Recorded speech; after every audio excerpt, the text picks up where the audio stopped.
এক দরিদ্র কৃষকের জমির পাকা ধান কেটে বাড়িতে পৌঁছে দিয়েছেন শেরপুরে নখলা উপজেলার আনসার ভিডিপি কমান্ডার ও সদস্যরা।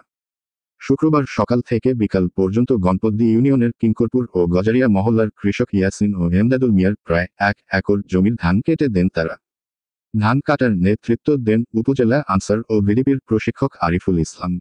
শ্রমিকের মজুরি বৃদ্ধি পাওয়ায় গ্রামাঞ্চলের খেটে খাওয়া কৃষকরা বিপাকে পড়েছেন তাদের ফসল নিয়ে। একদিকে অর্থাভাবে ফসল ঘরে তোলা নিয়ে দুশ্চিন্তা, অন্যদিকে প্রচণ্ড খরা।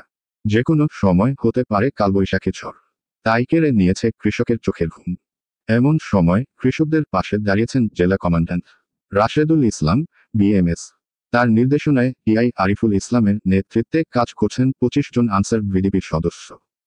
কেটে দিচ্ছেন কৃষকের ধান এবং কাটা আটি মাথায় করে পৌঁছে দিচ্ছেন বাড়িতে।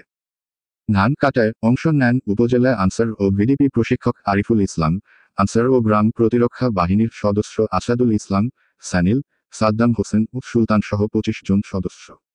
আনসার কর্মীদের এমন কর্মকাণ্ডকে সাধুবাদ জানিয়েছেন এলাকার বিভিন্ন শ্রেণী পেশার মানুষ। এ বিষয়ে কৃষক কিঙ্করপুর ও গজারিয়া মহল্লার কৃষক ইয়াসিন ও এমদাদুল মিয়ার বলেন, প্রায় সপ্তাহ খানেক আগেই আমাদের জমির ধান কাটার উপযোগী হয়, কিন্তু শ্রমিক সংকটের কারণে ধান কাটতে পারছিলাম না। আনসার কর্মীরা আমার ধান কেটে বাড়িতে পৌঁছে দিয়েছে, আমি খুব খুশি, তাদের প্রতি কৃতজ্ঞতা। উপজেলা আনসার ও ভিডিপি প্রশিক্ষক আরিফুল ইসলাম বলেন, আনসার কর্মীরা সবসময় দেশ ও মানুষের কল্যাণে কাজ করে থাকেন।